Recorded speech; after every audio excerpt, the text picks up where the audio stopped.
Gracias, presidente. Buenas noches con todos los colegas asambleístas. Sin duda, este caso ha conmovido al país, no solo por la trascendencia, sino por lo cruel del sentido de un abuso de confianza, de un abuso de autoridad, de una tramitación indebida, de una usurpación de una identidad que en su condición de vulnerabilidad y a lo largo de la legislación ecuatoriana ha logrado tener varias conquistas. Inaceptable desde cualquier punto de vista que personas no teniendo problemas en su salud, no teniendo una discapacidad, tengan efectivamente el acceso a estos beneficios que se han ido construyendo en el marco de la demanda social ciudadana de las personas con discapacidad. Es por esto que, en primer lugar, señor presidente, quiero dar mi abrazo fraterno a las miles de familias que tienen que día a día luchar por tener acceso, por ejemplo, a la movilidad. Conozco un caso especial de Gaby Kondo. Gaby Kondo es uno de los casos excepcionales en el país de tener dos niñas que tienen síndrome de Down. Ese fue un parto gemelar. Dos niñas con síndrome de Down. Gaby, conjuntamente con el trabajo de voluntariado y de la fundación, la cual presido, hemos hecho procesos de capacitación y de formación al personal del transporte para que se sensibilicen sobre la necesidad de atender a este importante sector. Porque es mucho más grave la situación cuando las personas con discapacidad no tienen condiciones para tener acceso a comprar un vehículo. No solo por la exoneración tributaria, sino porque las condiciones de muchas familias con personas con discapacidad económicas son las condiciones de muchas familias ecuatorianas que están en la pobreza o en la pobreza extrema. Esto hace que la movilidad en esas familias sea casi imposible, que la movilidad en esas familias dependa en muchos casos de la voluntad y del buen ánimo que tengan los conductores de los buses o en su momento de taxis para cubrir alguna urgencia. Pero ¿qué significa esto también? Significa que las familias que tienen personas con discapacidad en su seno, en el seno del hogar, no tengan posibilidad de disfrutar, por ejemplo, de un paseo, que no puedan ir a un parque, que no tengan la posibilidad de tener ciudades amigables y accesibles.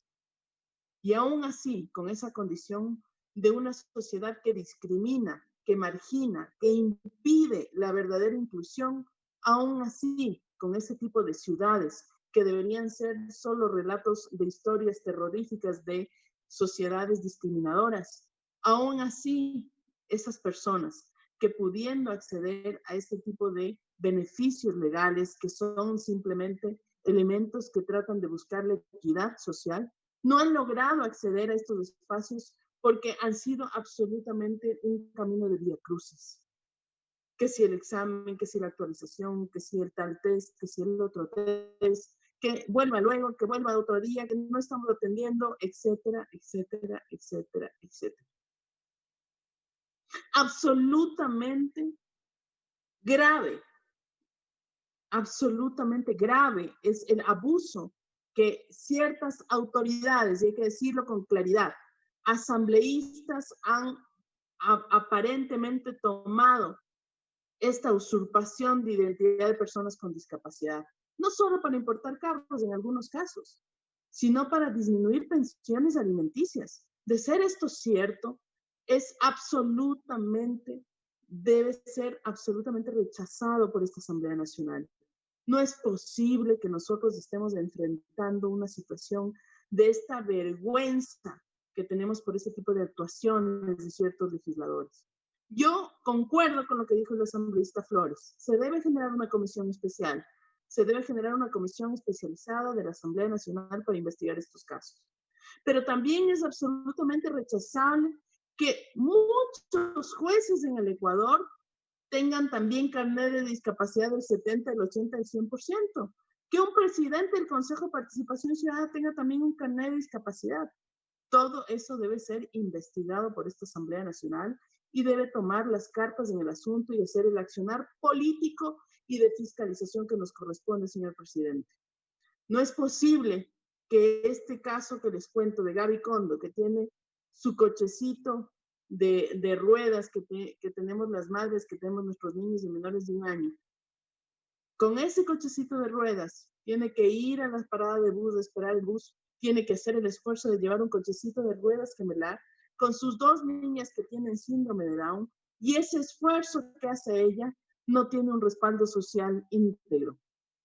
Por eso yo pedí la reforma dentro de la ley de transporte, que se modifique todo lo que tiene que ver con el acceso y la movilidad, para garantizar de que no solo las personas que pueden acceder a un vehículo tengan garantizada la movilidad de sus parientes, de sus familiares con discapacidad, sino todas las personas con discapacidad tengan una sociedad amigable, una sociedad accesible, una sociedad solidaria, profundamente solidaria.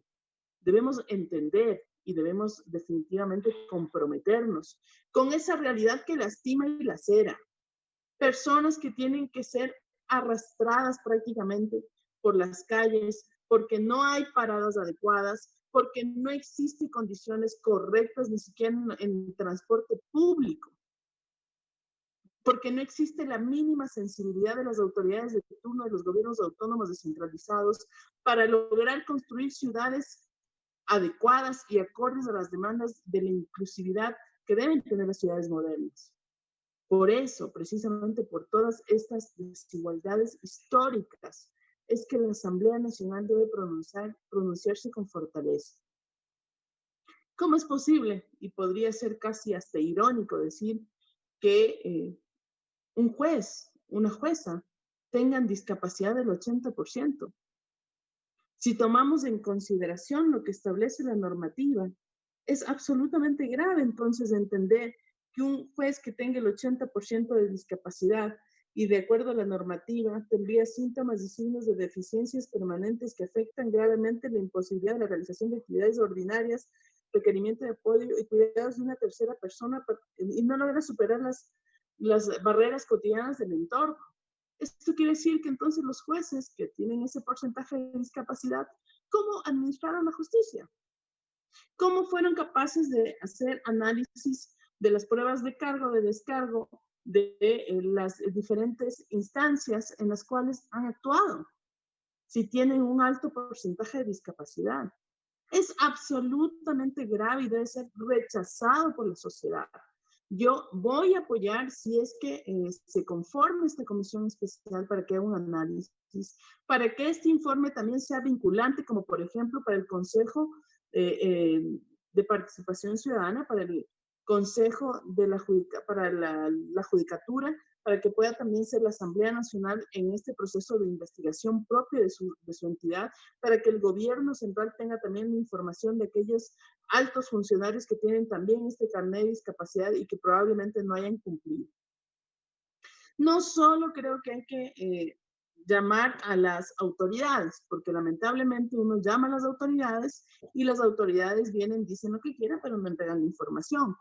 Y lo que hace la Asamblea en muchos casos es perder el tiempo. Por tanto, señor presidente, yo creo que ya a priori tenemos que tener la información de estos miles que se dieron durante estos años de carnet de discapacidad que se entregaron, a quiénes se entregaron, bajo qué procesos se entregaron. Toda esa información debe estar siendo procesada por la Asamblea Nacional, debe estar analizada y obviamente también garantizando los peritajes que sean necesarios para hacer un debido proceso. A mi criterio, señor presidente, la Asamblea Nacional debe dar visos de transparencia, debe dar visos de efectivamente lucha profunda contra la corrupción. Y creo que en este sentido, más allá de las banderas políticas y de las amenazas y del dime que te direte, creo que esta asamblea en este momento tiene una enorme e importante misión.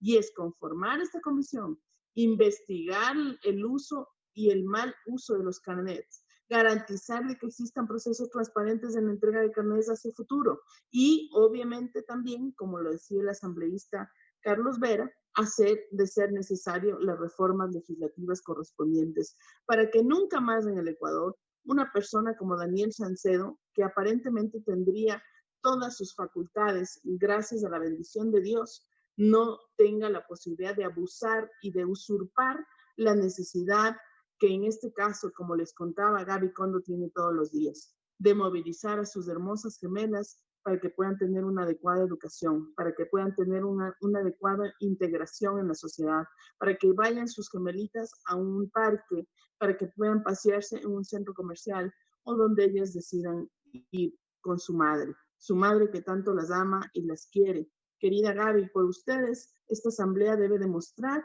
que efectivamente tiene la capacidad y está construyendo una modificación y una rectificación de aquel accionar que ha violentado el derecho que de alguna forma a ustedes les es arrebatado. Muchísimas gracias, presidente.